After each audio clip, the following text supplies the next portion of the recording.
Nuk, nits.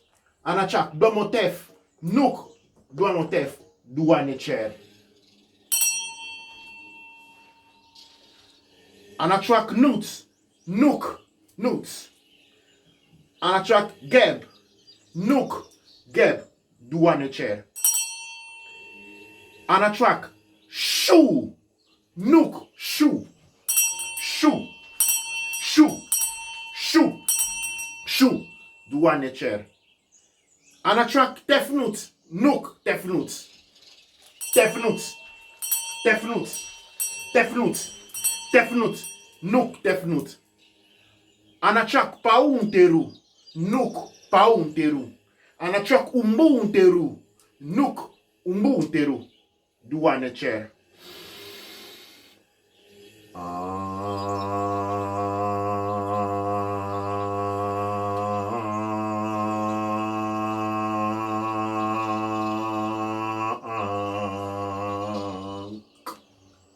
Nuk penukut, nuk penukut. Nuga penukakut, nugarkut, nugarkut. Nuk penukut, nuk penukut. Nuga penukakut, nugarkut, nugarkut. Nuk penukut, nuk penukut. Nuga penukakut, nugarkut, nugarkut. Ank uja seneb neb douanecher. Douanecher.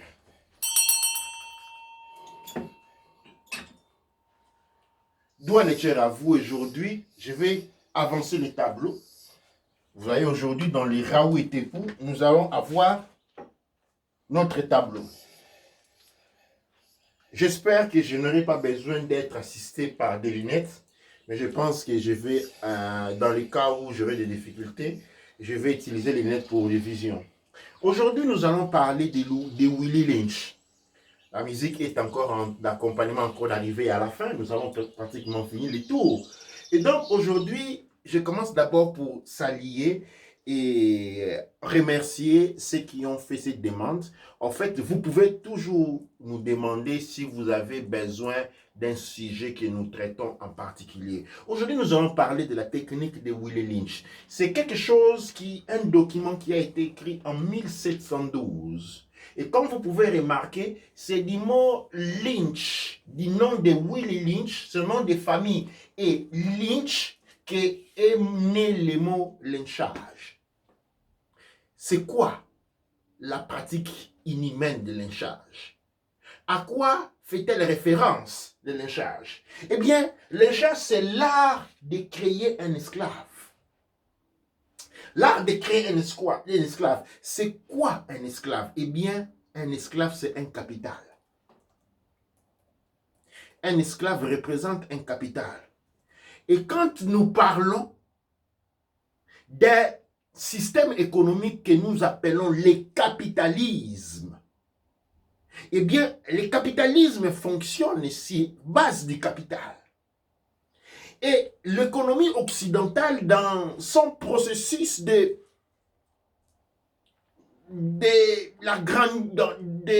mise en valeur du principe capitaliste, devait créer un capital. Et ce capital-là, c'est quoi? C'est l'esclave. Et donc, il fallait trouver un esclave. Pour que le régime capitaliste puisse fonctionner, il a besoin de capital. Et vous savez, le capital, le moins cher il coûte, et plus la capacité la rentabilité est élevée et le meilleur capital. C'est ça la psychologie ou la philosophie capitaliste. Le capital doit coûter très peu et produire énormément. Et si le capital a la capacité d'auto-régénération, c'est-à-dire si nous avons un capital que nous pouvons utiliser jusqu'à sa moelle épinière et par les mêmes procédés d'utilisage ou d'usage c'est régénéré, eh bien, le capitaliste, il est heureux. Le capitalisme conçoit donc la seule manière de s'élever et de battre les autres systèmes qui existaient déjà, comme le socialisme ou le communisme, à trouver qu'il devait trouver un capital. Et ce capital-là, qui était auto-régénératif, et ce capital-là devait avoir aucune loi de protection, eh bien, on la trouve en créant un esclave. L'esclavage est le moteur du capitalisme, parce que le capitalisme n'est autre que le système d'usage de l'esclavagisme. Le capitalisme et l'esclavagisme, ce sont deux mots synonymes. Non du point de vue de la littérature occidentale, mais de par la compréhension et l'usage pratique du phénomène, nous voyons que le capitalisme exige la présence d'un esclave. Quand on parle, aujourd'hui on ne dit plus esclave, parce qu'aujourd'hui on utilise ce qu'on appelle les mots corrects, politiquement corrects. Quand on est en train de parler d'un salaire bas, c'est quoi un salaire bas? C'est une manière pour parler de l'esclavagisme. Un salaire bas signifie un salaire de pauvreté. Un salaire bas signifie un salaire pour lequel une personne ne peut pas vivre. Et pour garantir ce salaire bas, pour que ce salaire bas soit accessible, il faut qu'il y ait des conditions où le salaire minimal n'existe pas, parce que quand on a un salaire minimal, le salaire bas ne peut pas être dénommé. D'où il n'y a pas la protection juridique des travailleurs. Donc il ne peut pas exister de manière coercive les syndicats. Et où la pression sociale crée ce qu'on appelle une pauvreté artificielle.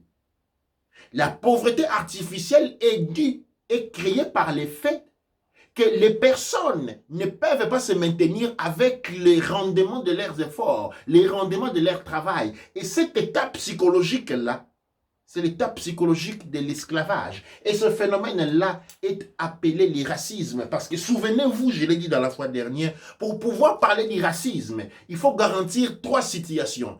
Première chose, une insuffisance sur le plan économique, c'est-à-dire les personnes travaillent du matin au soir, mais ils sont déprivés de leurs biens parce qu'ils sont très peu payés ou pas du tout payés. Ou les ressources humaines, où les résultats du travail des ressources humaines sont détournés, où les ressources naturelles sont détournées. Là, nous avons la première condition économique. Nous avons la condition juridique qui dit déjà l'absence des syndicats et donc signifie l'absence des droits à tutelle ou à protection de la personne qui travaille.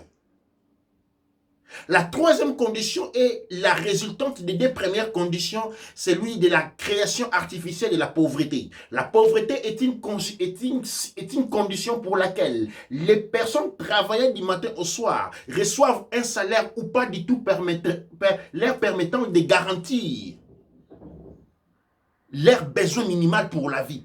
Eh bien, nous avons devant nous ce qu'on appelle la pauvreté ou les classes sociales. Et ces classes sociales sont faites d'une manière à ce que personne ne puisse aller au-delà. L'on ne puisse pas monter. C'est comme aujourd'hui, dans la République démocratique du Congo, un médecin qui doit étudier au moins pendant 8 ans d'études. Imaginez le nombre d'argent que l'on doit dépenser en termes de transport, achat de livres, et ceci, et cela, manger. Et puis on finit, on est docteur, on prend $80 par mois. Eh bien, ça, c'est l'esclavagisme. Eh bien, ça, c'est l'esclavagisme.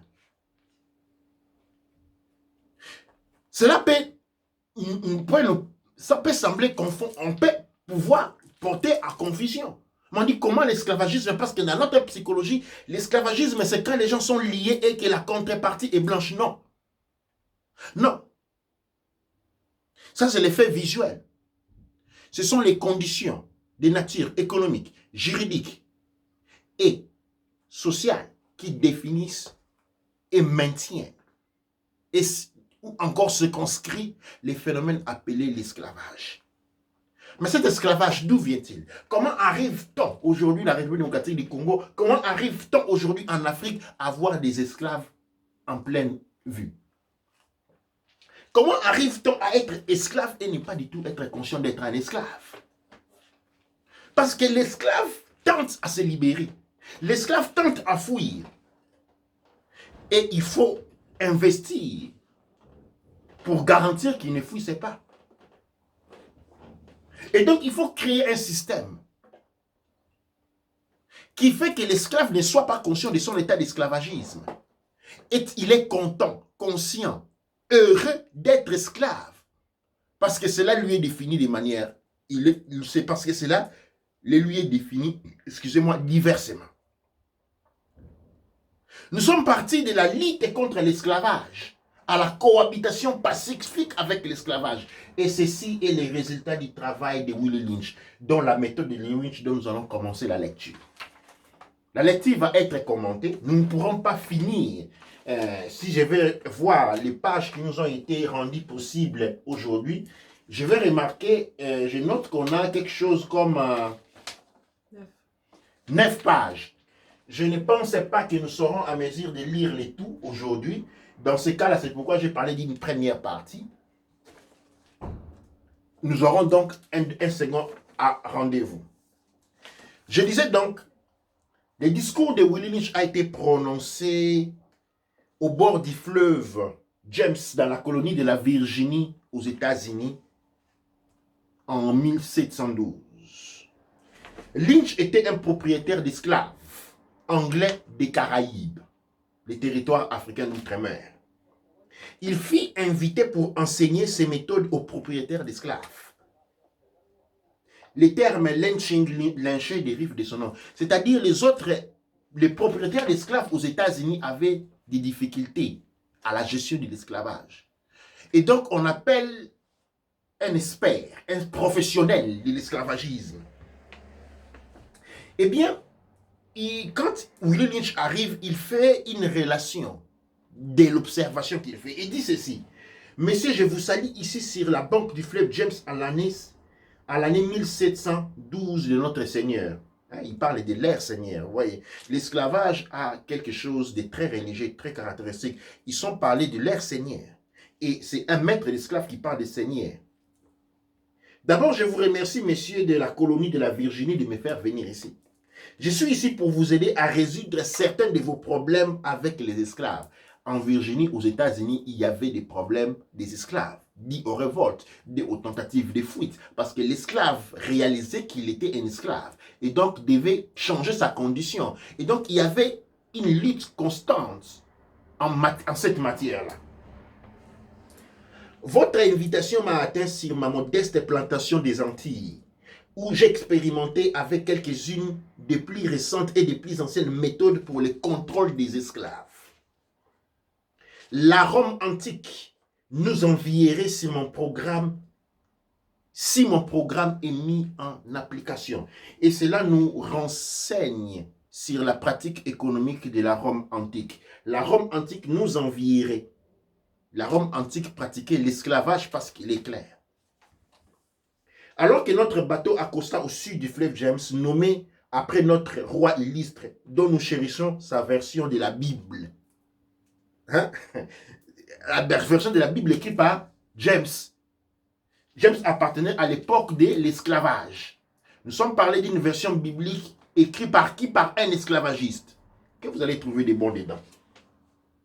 Et vous vous rendez pourquoi on est aussi... Nous allons voir pourquoi les gens sont si attachés à la Bible. Parce que tout cela, tout ce travail-là a été réalisé par Willie Lynch. L'objectif de Willie Lynch était celui de faire voir, de transformer la psychologie de l'esclave afin qu'il ne puisse plus percevoir l'esclavage. Les instruments de l'esclavage deviennent des instruments de jouissance parce que la douleur, la souffrance causée par l'esclavagisme devient pour lui des moments de plaisir. Allons-y.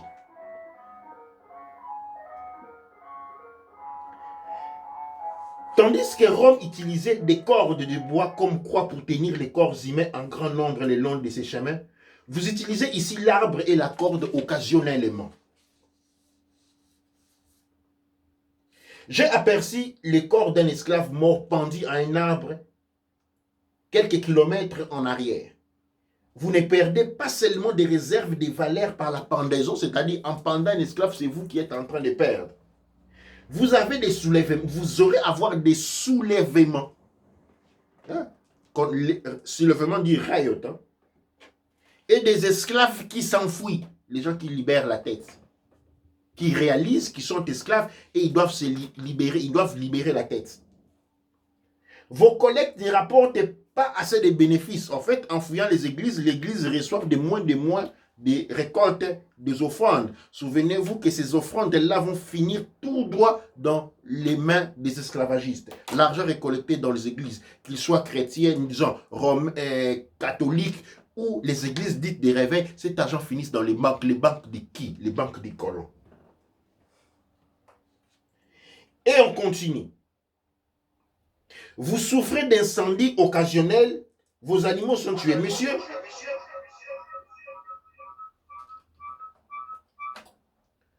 vous savez quels sont vos problèmes. Je n'ai pas besoin de les énumérer. Je suis ici pour vous présenter une méthode afin de les résoudre. Et c'est la méthode de Willie Lynch. Dans mon sac ici, j'ai une méthode complète pour contrôler vos esclaves noirs. Je garantis à chacun d'entre vous qu'étant instaurée correctement, elle contrôlera les esclaves pendant au moins 300 ans. Ma méthode est simple. N'importe quel membre de votre famille ou de votre entourage peut l'utiliser. J'ai tracé les grandes lignes d'un certain nombre de différences parmi les esclaves. Et je prends ces différences et les rends plus grands. J'utilise la méfiance et l'envie pour la commande. J'utilise la méfiance et l'envie pour les commandes. Chacun de nous veut être le chef et l'on se méfie des uns des autres. On se regarde avec du mépris. Ça, c'est Willie Lynch qui nous a donné. C'est un cadeau de Willie Lynch. Du fait que nous sommes toujours là à nous critiquer. Nous ne nous supportons pas. Pourquoi ne nous supportons-nous pas? Les premières personnes, quand on vient, on s'attaque, on se fait que s'insulter. Ça, c'est la méfiance. Et qui nous a donné cette méfiance? Ce n'est pas l'école. Ce n'est pas l'intellect. C'est Willie Lynch. Et l'envie pour la commande. Chacun de nous veut être un leader. On ne sait pas faire les choses ensemble parce que dès qu'on se met ensemble, chacun veut être la locomotive. Ce sont des cadeaux de Willie Lynch. Ces méthodes ont fonctionné dans ma modeste plantation des Antilles et cela fonctionnera dans tout le sud. Prenez cette simple petite liste des différences et métiers et méditez et métiers dessus. Au top de ma liste, il y a l'âge. Mais il est là seulement parce qu'il commence par A. La seconde est la couleur ou teint. On sépare les personnes selon les différentes teintures de peau. Comme ça, regarde, tu vois, à lui, il a la peau très noire. À lui, il est un peu plus clair. On est différent. À nous, on a la peau claire, on est un peu, on se sent mieux.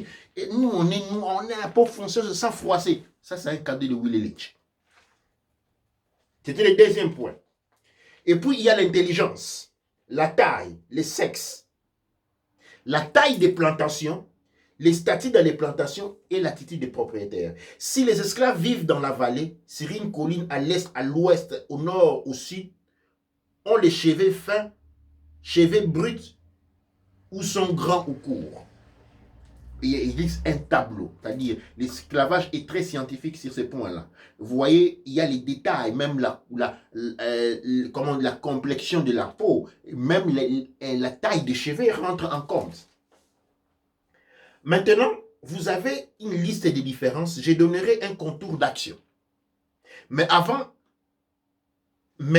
à celui, je vous assure que la méfiance est le plus fort que font confiance. La méfiance est plus forte que la confiance. Hein? C'est plus fort, c'est facile.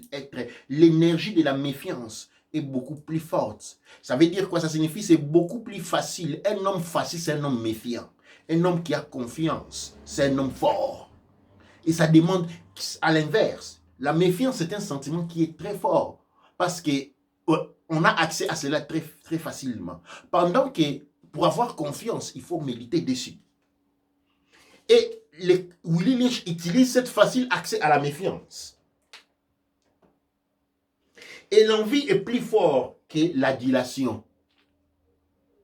le respect ou l'admiration.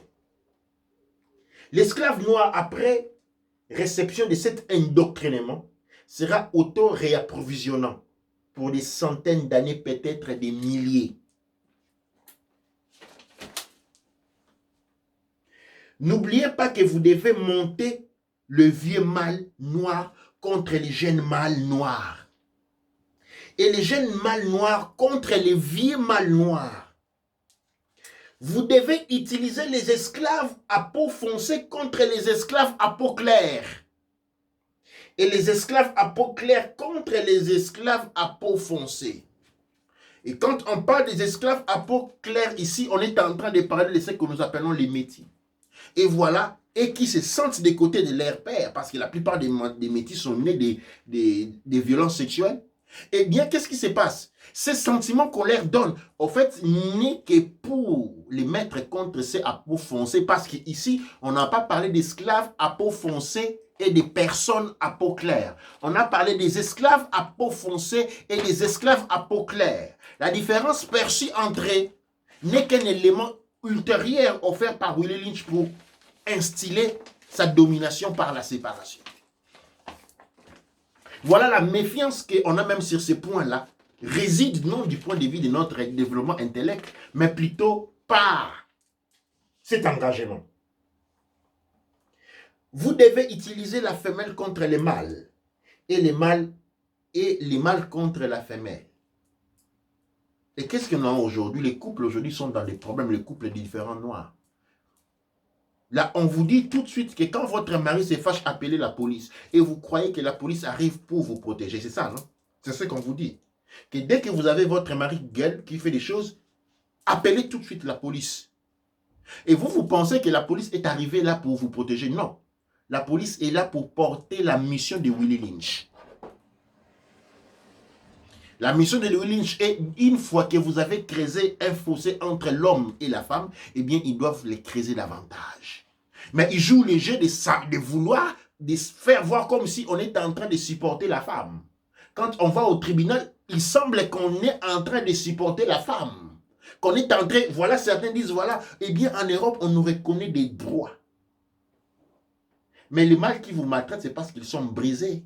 Et ce n'est pas un maltraitement, c'est un cri de détresse. Et en allant à la police, vous êtes en train de faire la technique de Willie Lynch. Mais je ne dis pas seulement ça pour les femmes, pour les hommes aussi.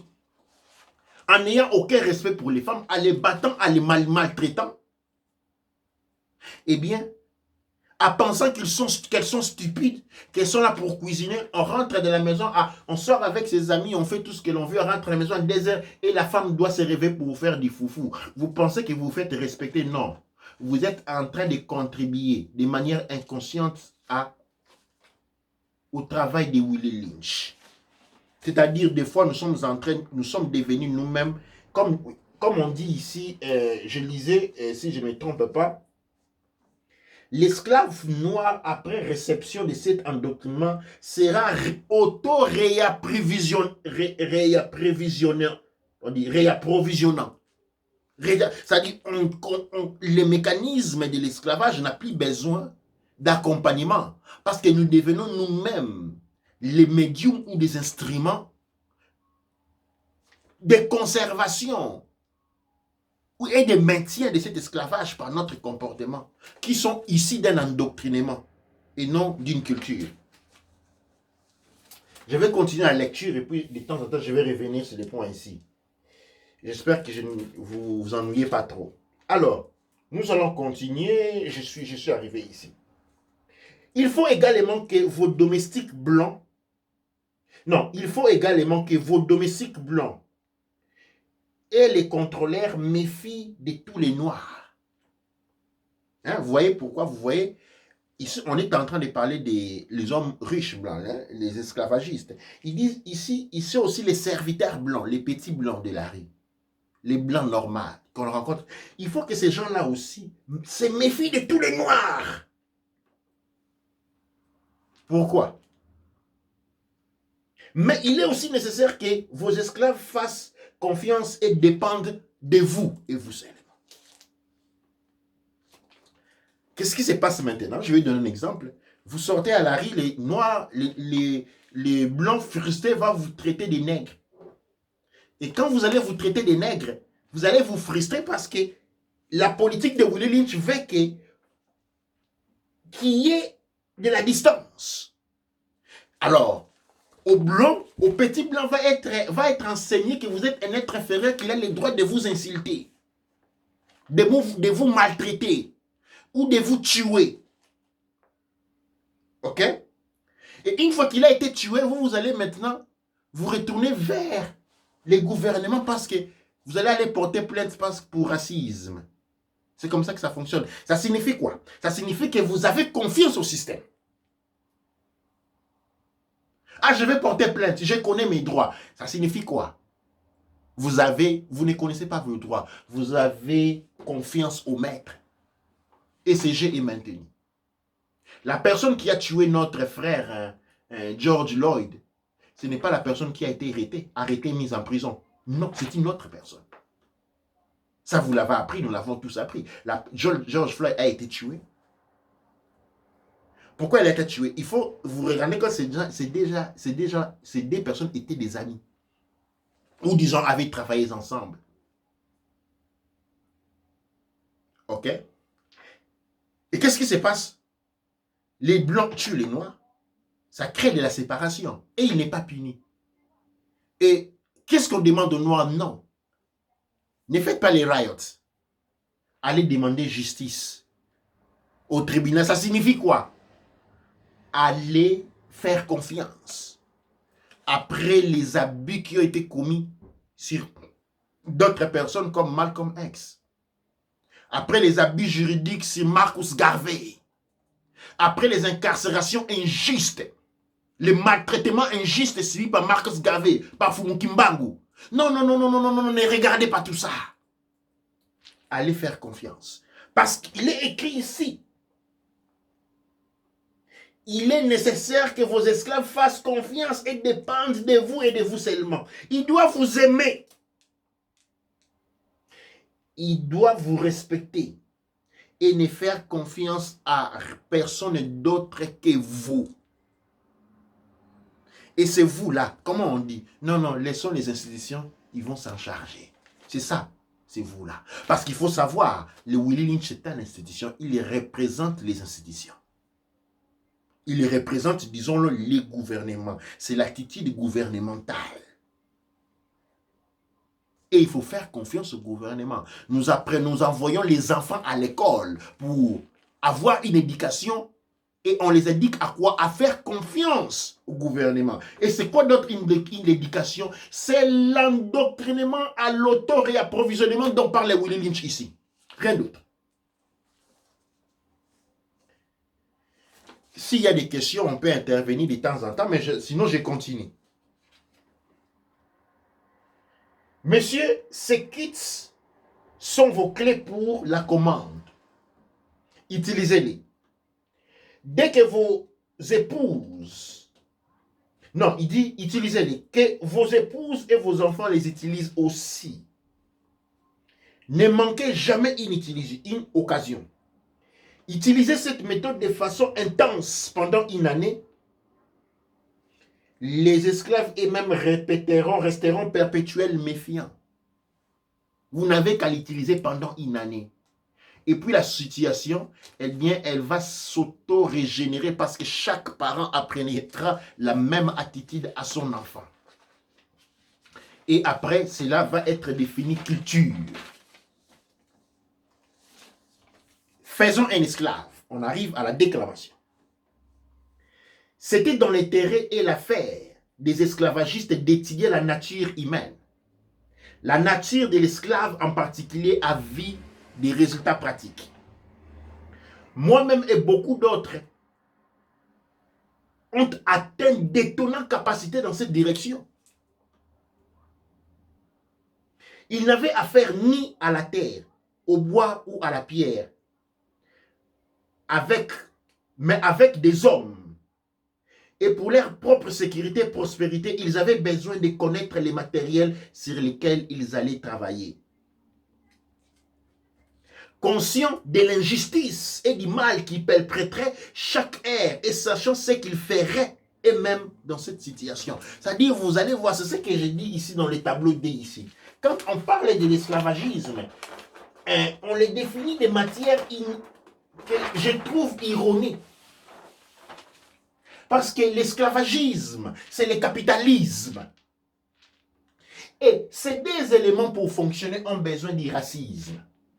Comme je dis ici, dans le racisme, nous avons première chose, vol et injustice économique. En Afrique, par exemple, les ressources du sous-sol, eh bien, sont destinées à l'étranger. Les enfants qui ont étudié, qui se distinguent, eh bien, ils sont envoyés à travailler dans les maisons du maître parce que durant l'esclavage, c'était les esclaves les plus intelligents, les plus forts qui étaient envoyés à servir du café au maître. Et tout comme en Afrique, les éléments les plus intelligents sont envoyés en Occident, au nord du monde, servir les maîtres.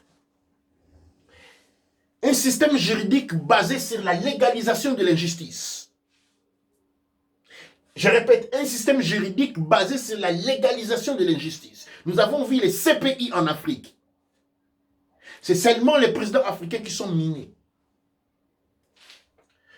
Et puis, à la fin, nous avons, en retournant sur l'injustice sociale et l'injustice légalisée, vous ne pouvez nulle part. Je me souviens une fois, en Italie, quand j'étais encore étudiant, et en cours de riz, il y a un garçon italien qui me traite de nègre. Ok? Devant tout le monde, il insiste. Et ma réaction, comme je viens d'un pays colonisé, eh bien, je dois... l'insulte nègre crée la séparation. Et comment moi je dois réagir selon Willy Lynch à cette insulte-là? Eh bien, je vais chercher la justice. Donc, je vais chercher lui que j'ai fait confiance sur le système, qui est lui l'institut de Willy Lynch. Et je m'adresse à un policier. Je vais chez un policier et je me dis, voilà, j'ai un problème, je me suis fait agresser. Le policier me regarde, il me dit, tu t'es fait agresser, c'est quoi? Je me dis, j'ai quelqu'un à la rue qui est encore là, m'a traité de nègre. Il me regarde, il me dit, et toi, tu es quoi? Je vous assure, je me suis retrouvé comme si on m'avait jeté tout un bassin de l'eau dessus moi. C'était la première fois pour moi de me retrouver devant une situation de gens. Il m'a dit, tu es quoi? Moi, je ne me plains pas si on me traite de blanc. T'es un nègre. Et pourquoi c'est quoi ton problème? C'est quoi ton problème? C'est pas ma faute si t'es un nègre. Si t'es un nègre, t'es un nègre. Voilà.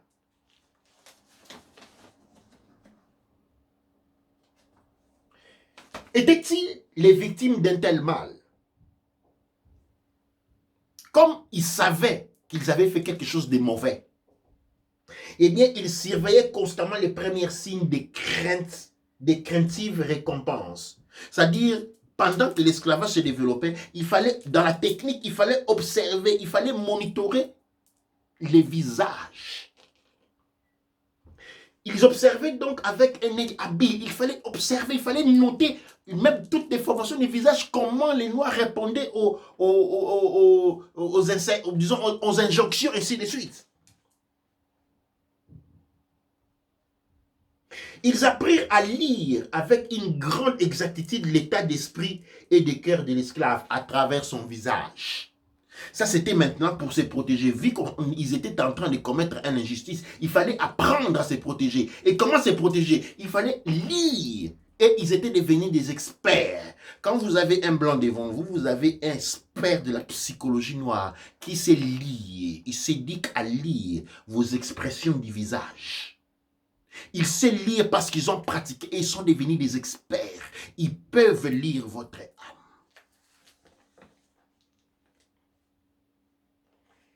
Inhabituelle sobriété, des distractions apparentes, moussaderie et indifférence, toute humeur hors de l'ordinaire était suffisante pour suspicion et enquête.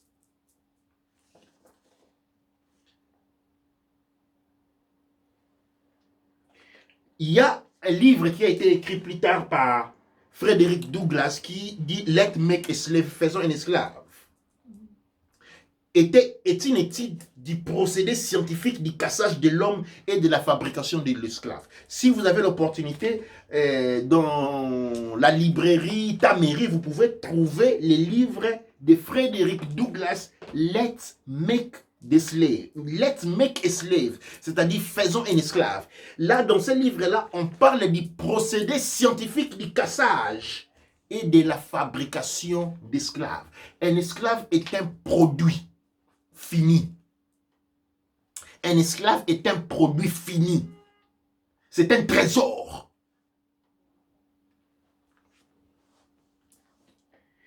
Cela décrit les résultats des idées anglo-saxonnes et des méthodes pour assurer la relation maître-esclave.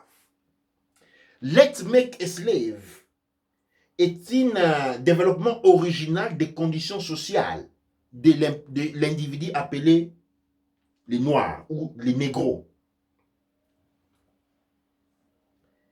Dans cette philosophie, faisons un esclave. Hein, quand on dit, ok, nous allons faire un esclave, ok, ces mecs-là, on dit, ok, nous allons faire un esclave. On dit, c'est comme quand on dit, eh bien, on va aller voler. On dit, ben, on veut commettre un vol. Et avant tout, on a besoin d'un voleur. Nous avons besoin d'un voleur. C'est lui qui a les capacités d'aller voler. Et puis, nous avons besoin de quelqu'un, un endroit, ou une personne qu'il faut aller voler. Parce qu'en principe, il n'y a pas un expert en vol.